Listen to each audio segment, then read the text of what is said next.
अध्यापक जो है पुल्लिंग शब्द है और ये जो है क में अ की मात्रा अकारांत शब्द है, ये पुल्लिंग शब्द है। और यदि इससे स्त्रीलिंग बनाना होगा तो हम इसमें ई का प्रत्यय जोड़ देंगे और इस तरीके से ये शब्द हो जाएगा अध्यापिका। ये हो जाएगा अध्यापिका। ध्यान दो इधर, आवाज नहीं,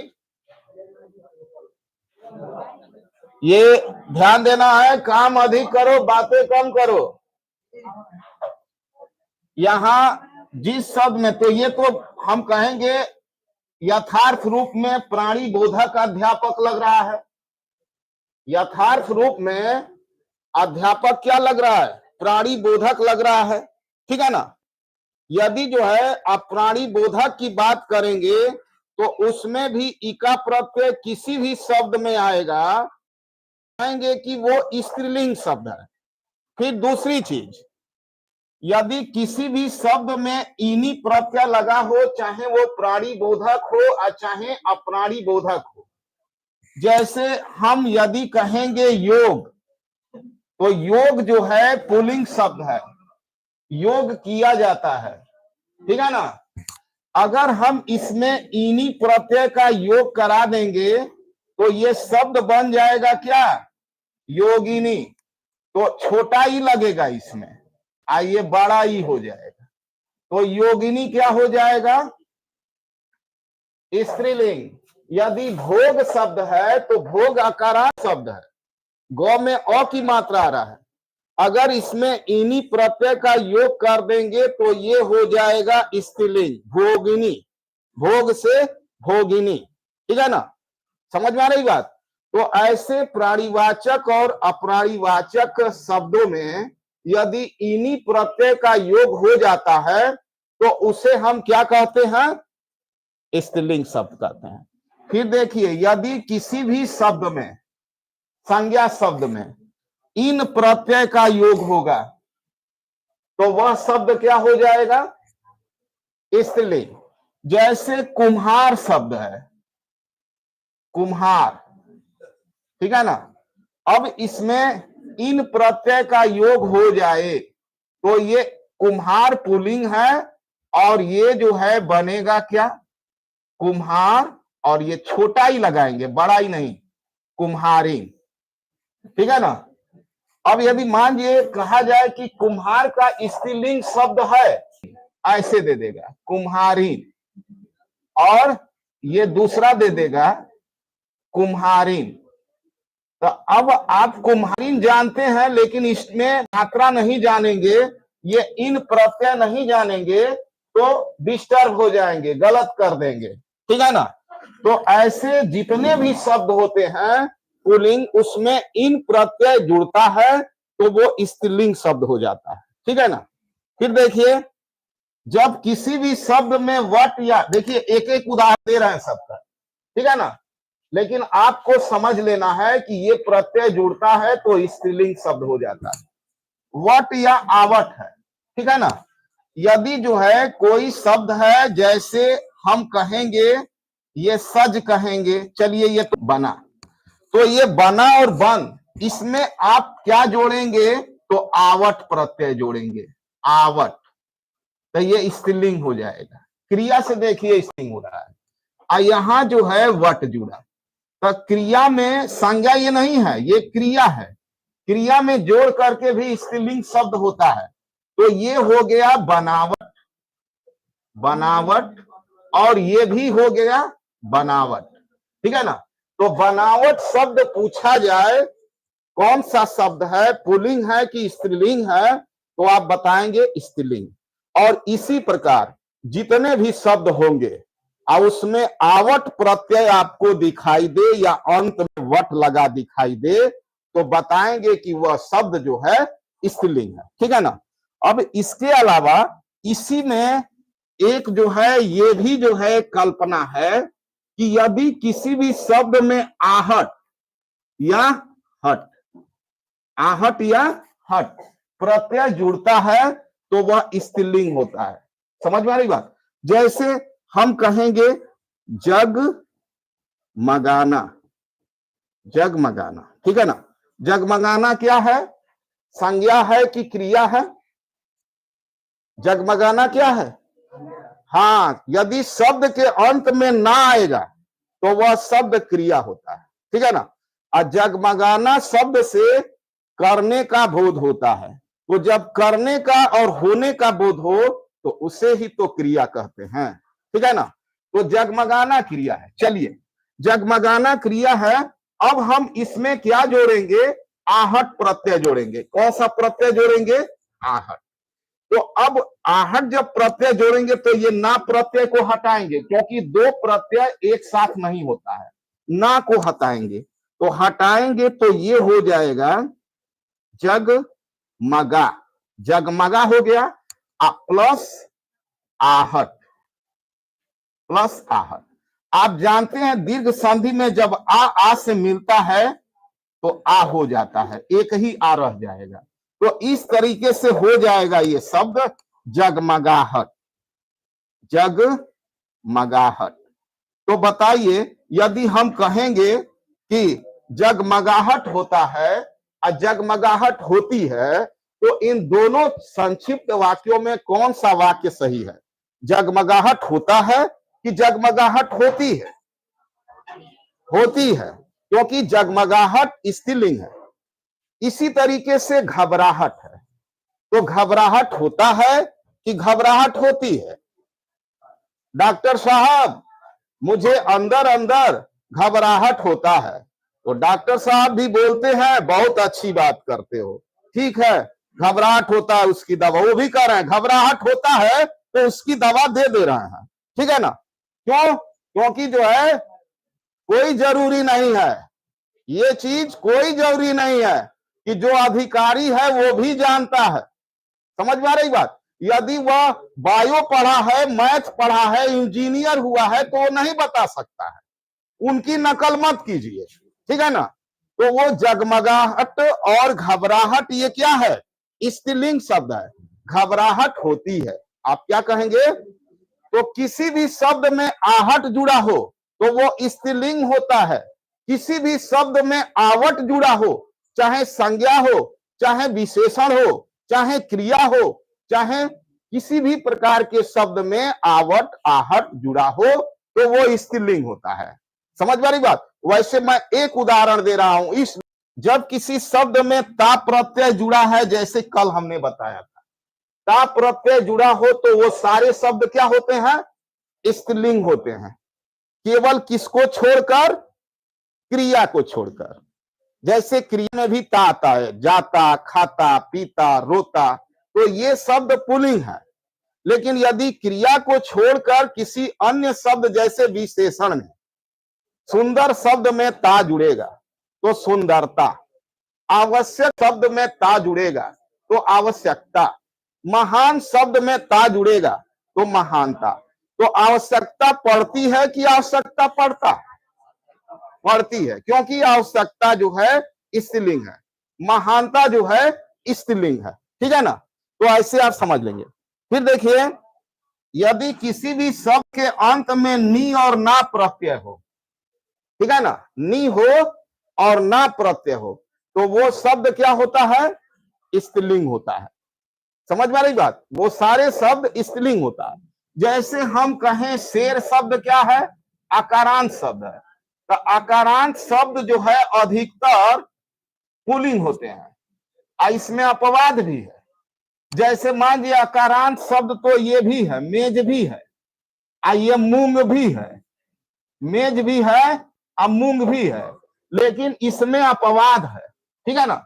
मेज जो है स्त्रीलिंग होगा, मूंग स्त्रीलिंग होगा, क्योंकि शेर का बहुवचन होता है शेरों, ठीक है ना, शेरों, इसलिए शेर जो है पुल्लिंग है।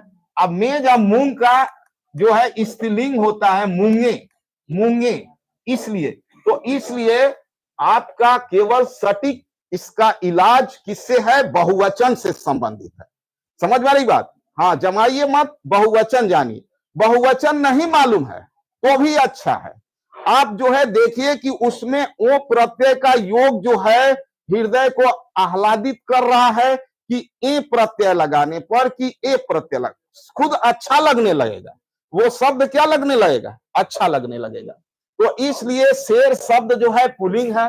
शेर में यदि नी प्रत्यय जोड़ दो, शेर में कौन सा प्रत्यय जोड़ दो, नी, तो ये हो जाता है शेरनी। और शेरनी जो है क्या है, स्त्रीलिंग शब्द, ठीक है ना, समझ में आ रही बात। तो इस तरीके से नी प्रत्यय या इनी प्रत्यय, जैसे भगिनी है तो इसमें इनी प्रत्यय है।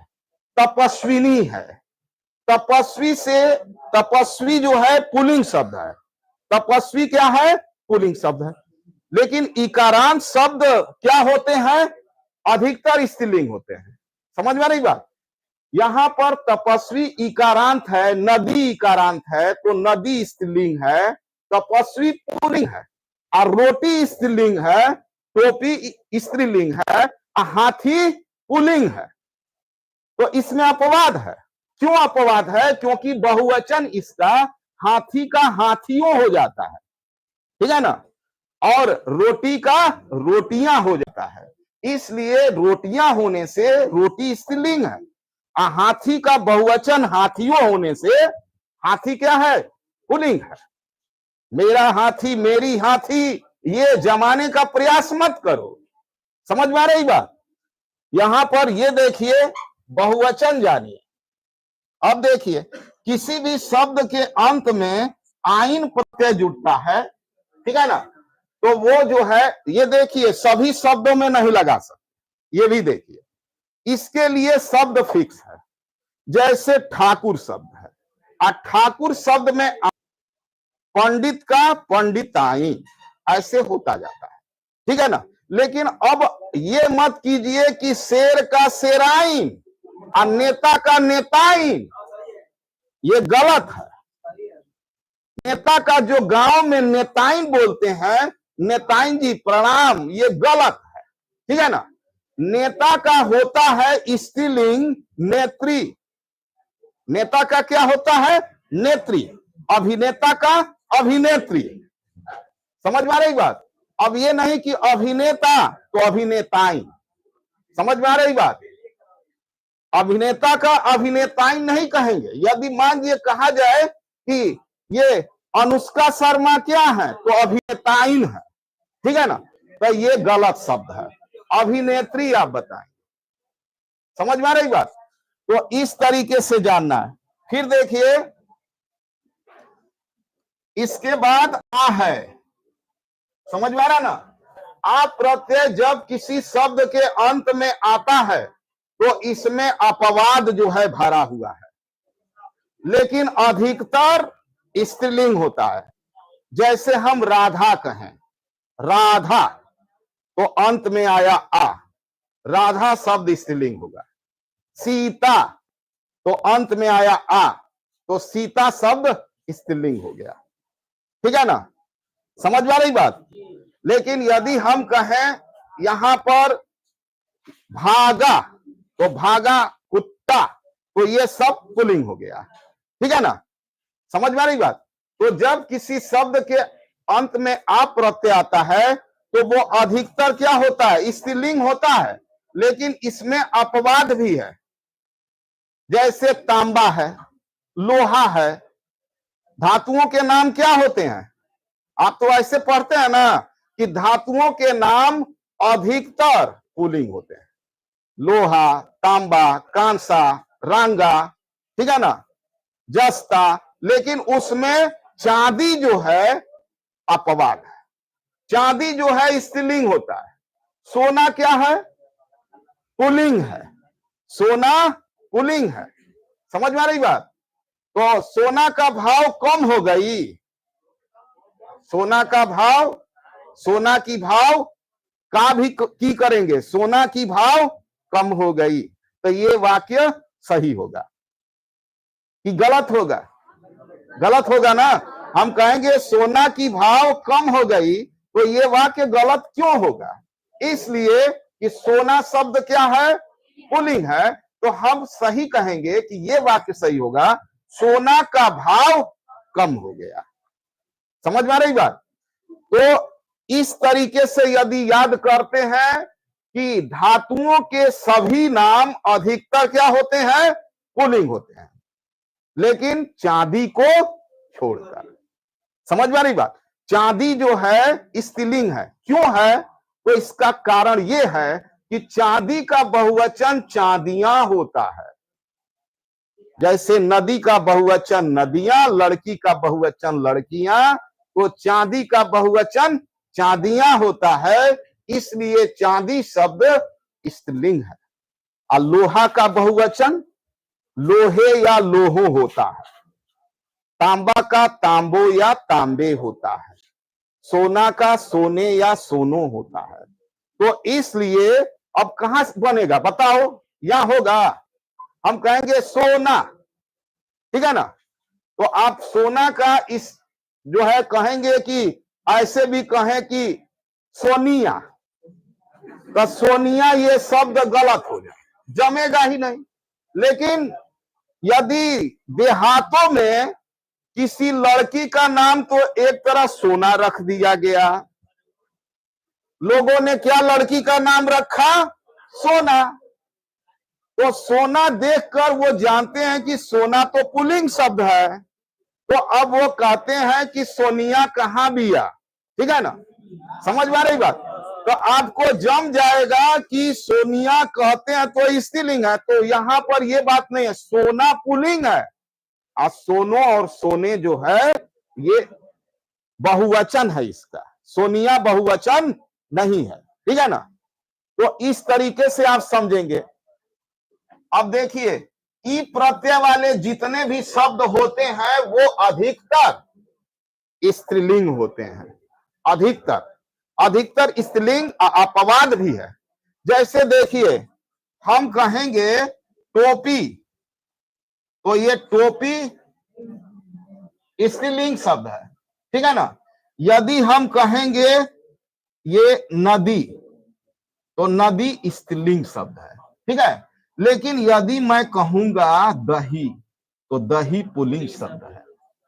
समझ में आ रही बात? यदि मैं दही कहा तो पुल्लिंग शब्द है।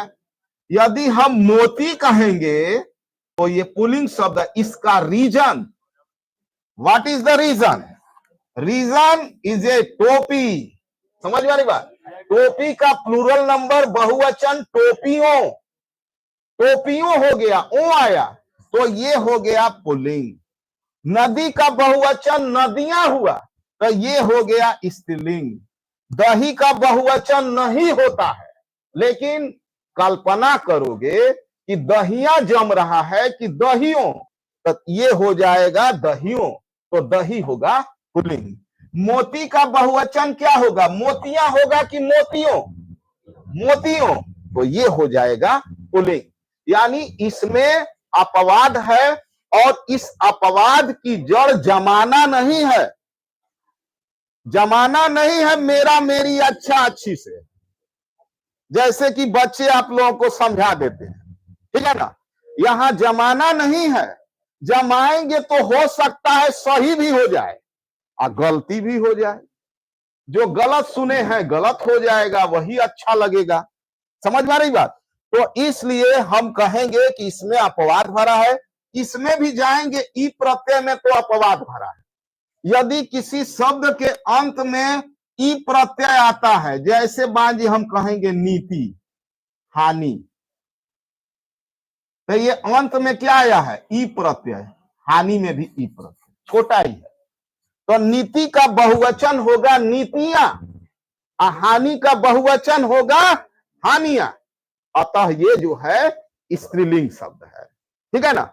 लेकिन यदि कवि की बात करेंगे, कवि की, तो ये छोटा ही आया है, तो कवि का बहुवचन होगा कवियां, कवियों, कवि का बहुवचन कवियों। कवि का स्त्रीलिंग बार बार परीक्षा में आता है, तो आप कहेंगे कवयित्री। ये कवि का स्त्रीलिंग शब्द होगा कवित्री। तो कवि का बहुवचन कवियों, इसलिए कवि जो है पुल्लिंग, और कवित्री का बहुवचन कवित्रियां, इसलिए कवित्री स्त्रीलिंग। समझ में आ रही बात? अब आगे समझेंगे अगला है, हम इस पर प्रैक्टिस भी जमकर कराएंगे बाद में, पहले आप समझ लीजिए।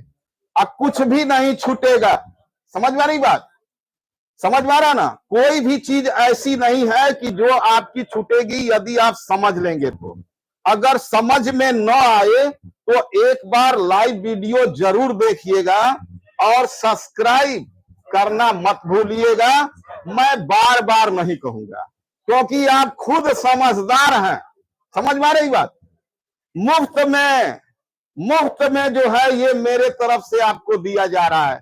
यदि आप कोई अच्छा जो है 200 या 500 अब तो 2500 रुपया में मिल जा रहा है ना, तो उससे बेटर रहेगा जो आपके सामने है, समझ में आ रही बात।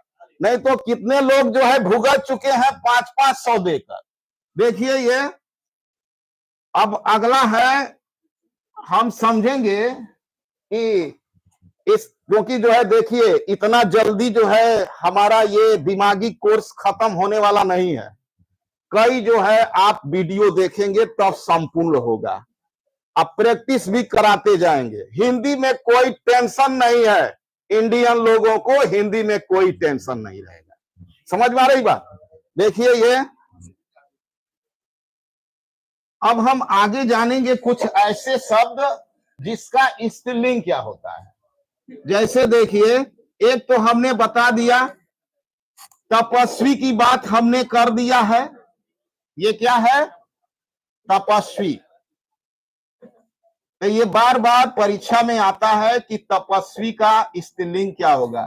तो क्या होगा? तपस्वाइन नहीं, तपस्वनी नहीं, तपस्विनी। इसका स्त्रीलिंग बार बार पूछता गया है, हर एक एग्जाम में हमने खुद देखा है, तपस्विनी होगा, ठीक है ना। इसी तरीके से कवि का स्त्रीलिंग शब्द पूछता है तो आप बताएंगे कवयित्री, कवयित्री जो आगे हम बता चुके हैं। यदि दाता का स्त्रीलिंग पूछेगा, दाता तेरे कई नाम हो, है ना, सुने है ना, तो यहां दाता का स्त्रीलिंग होगा दात्री, ठीक है ना। दाता भगवान है और दात्री जो है भगवती है, समझ में आ रही बात। भगवान का स्त्रीलिंग भगवती, तो ये भी आप समझ लीजिए, भगवान का स्त्रीलिंग पूछा जाए तो आप बताएंगे भगवती। इसमें सभी लोग अधिकांशतः स्टूडेंट चालू होते हैं, उत्तर दे लेते हैं, लेकिन ये वाला उत्तर देते समय गलत कर देते हैं, ठीक है ना।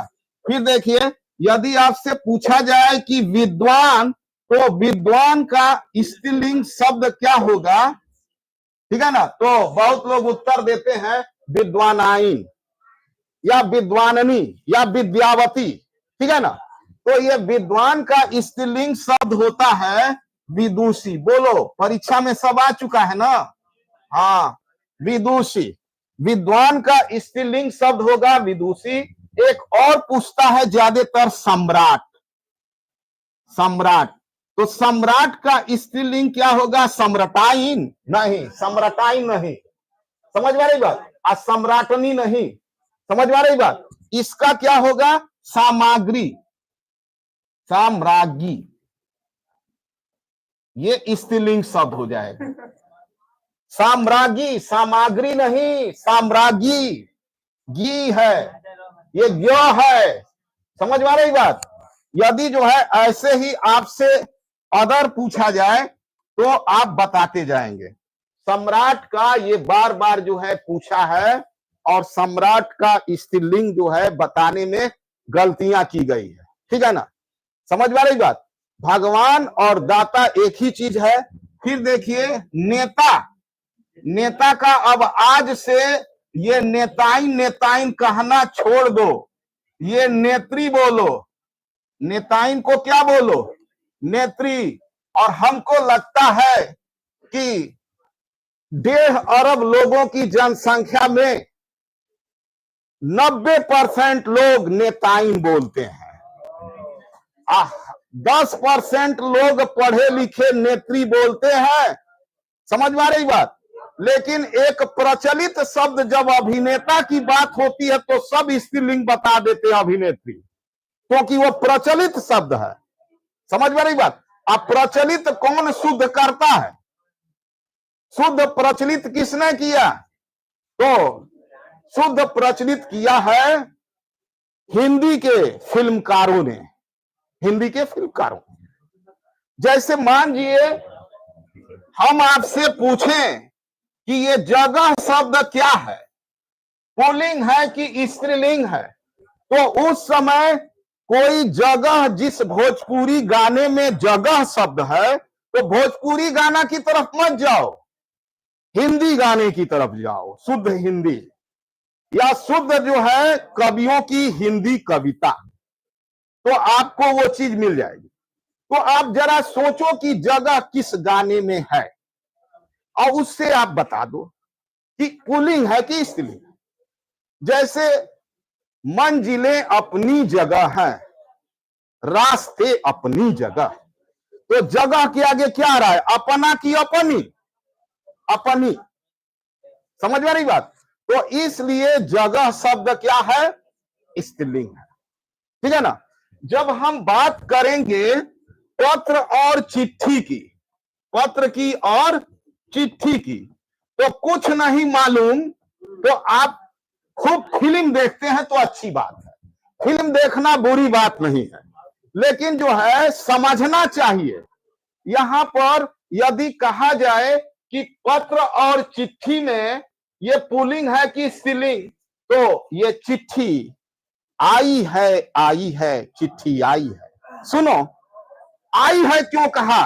क्यों नहीं चिट्ठी आया है कहा? क्योंकि चिट्ठी स्त्रीलिंग है। समझ में रही बात? समझ में रही बात? अगर कहा जाए खत ले लीजिए, खत, तो खत जो है ये उर्दू शब्द है, चिट्ठी को ही कहा जाता है। तो इसका यदि जो है आप गाना सुने, आपका खत मिला, आपको शुक्रिया, ठीक है ना? तो आपका खत मिला, खत मिला, खत मिली नहीं, आपका लग रहा है, आपकी नहीं, तो ये हो जाएगा पुल्लिंग। पत्र आया है कि पत्र आई है? आया है।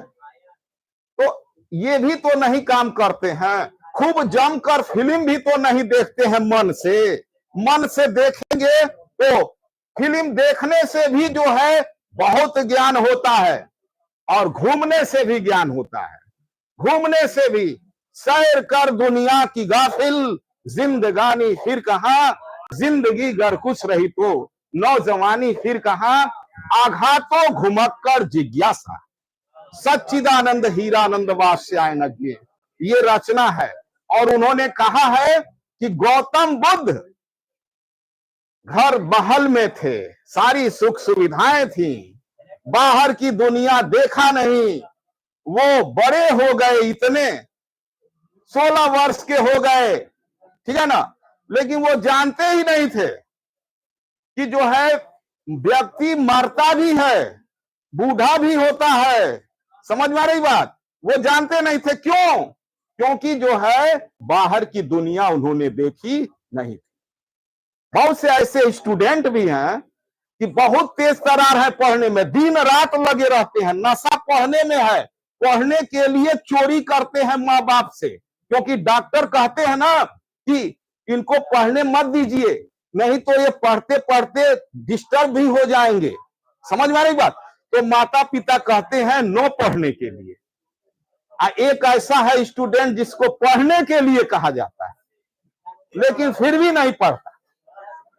लेकिन वो स्टूडेंट यदि जो है किसी छोटे से कस्बे में जाएगा, उसको दे देंगे आप बाजार करने के लिए, तो वो स्टूडेंट जो है एक छोटे से कस्बे में जाकर भूल जाएगा। क्यों? क्योंकि बाहर की दुनिया उसने देखी ही नहीं। तो बाहर की दुनिया देखो, समझ में रही बात? फिल्म देखो और अपने देश के मंत्रियों का वक्तव्य सुनो कि क्या कह रहे हैं, गलत कह रहे हैं कि सही कह रहे हैं, और इसके बाद संघर्ष करो, क्योंकि हमारी भी अभिव्यक्ति की स्वतंत्रता संविधान में दी गई है। समझ में आ रही बात? अब आगे देखिए, अगला है, हम चलेंगे कुछ इस नियम से जानेंगे, कुछ इस नियम से जानेंगे कि पहला है, ये याद रखिएगा, शरीर के अंगों के नाम, शरीर के अंगों के नाम की बात करेंगे, अंगों के नाम।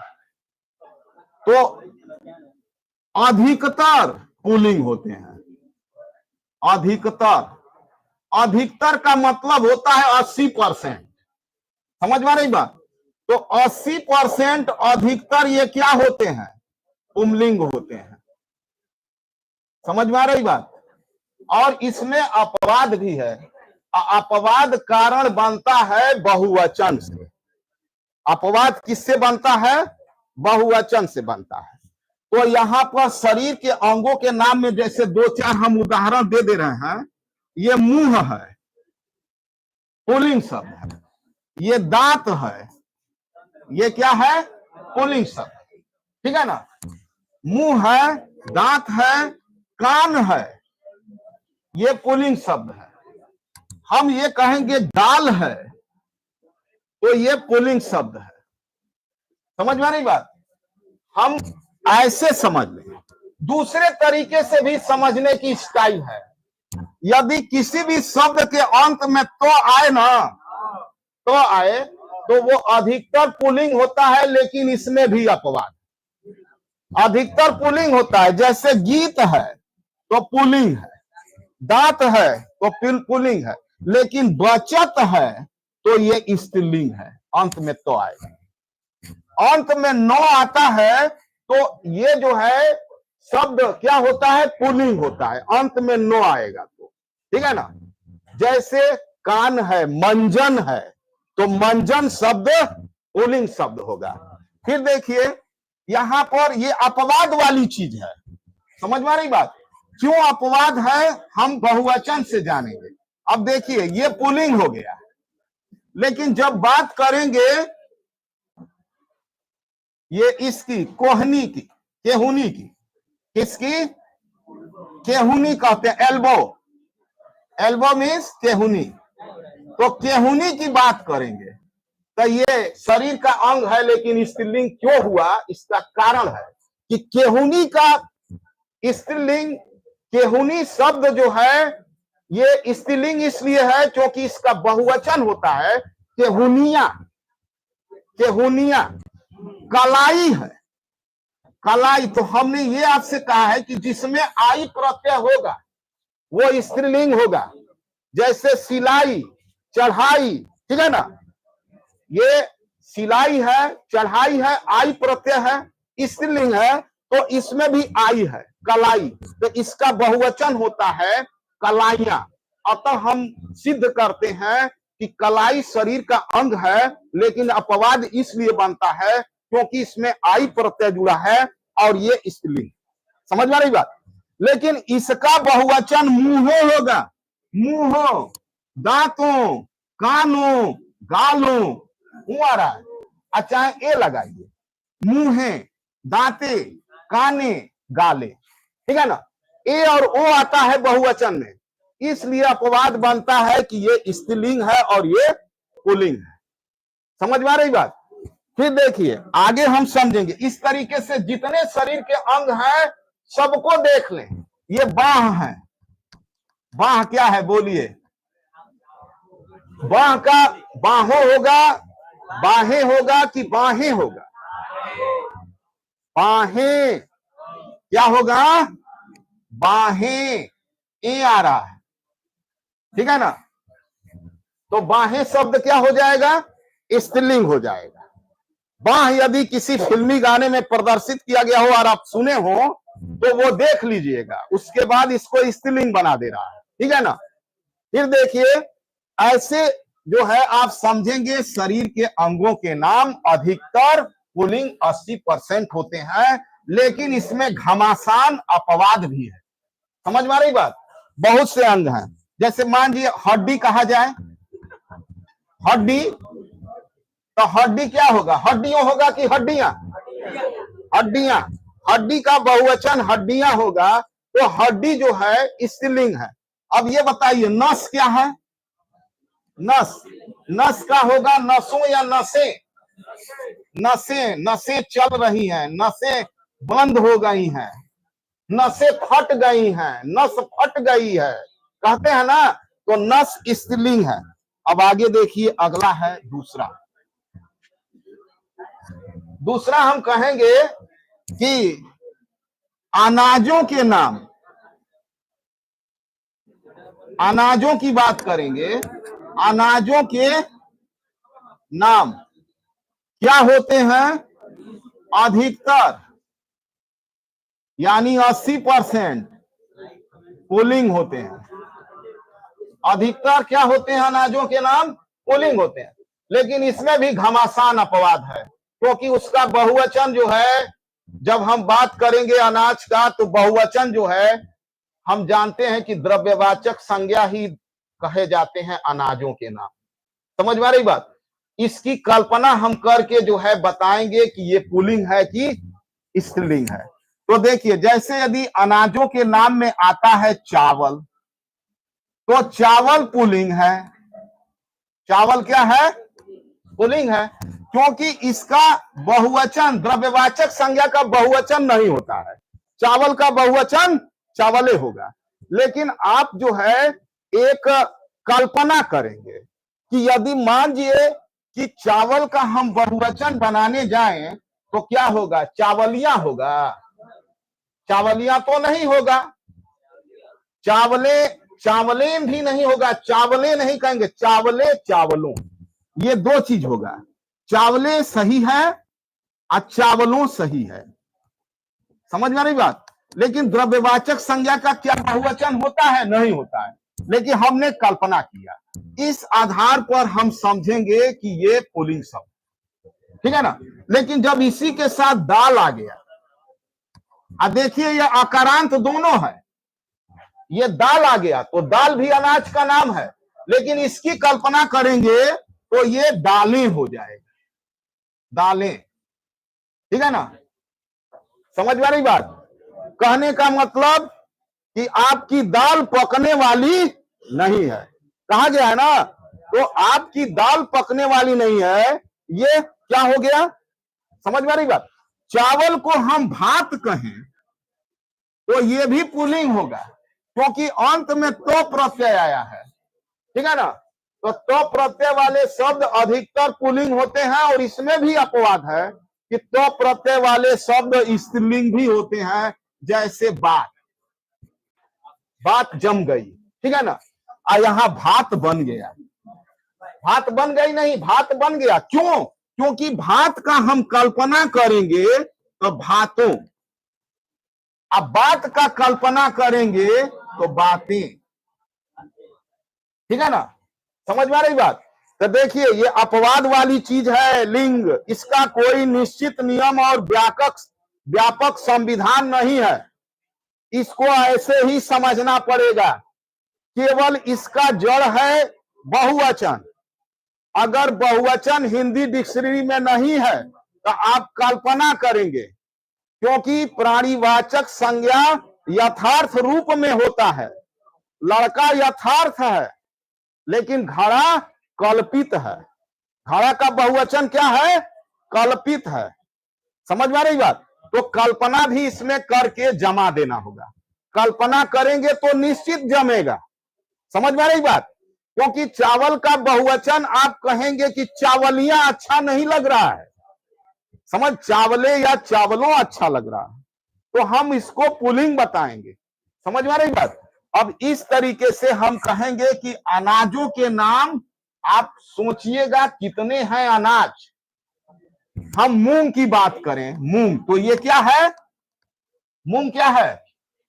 अनाज है, और इसका बहुवचन होता है मूंगे, तो ये हो जाएगा क्या? स्त्रीलिंग शब्द। समझ में आ रही बात? हम कहेंगे खीर, खीर क्या है? ये व्यंजन है। खीर क्या है? एक चावल से और दूध से बना हुआ व्यंजन है। तो चावल, दूध, चीनी लगता है, बहुत कुछ लगता है, बनाएंगे तो और भी अच्छा चीज होगा।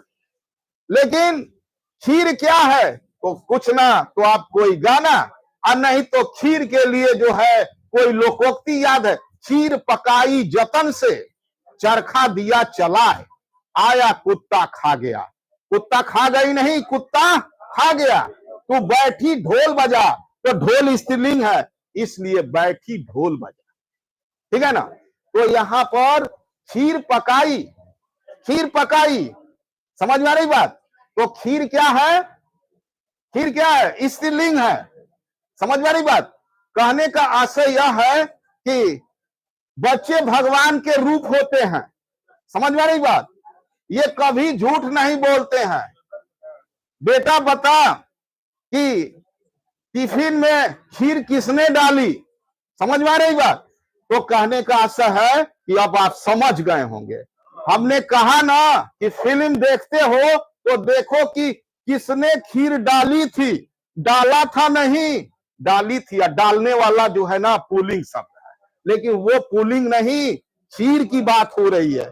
खीर किसने, खीर में जहर किसने डाली, खीर में जहर किसने डाली। ठीक है ना।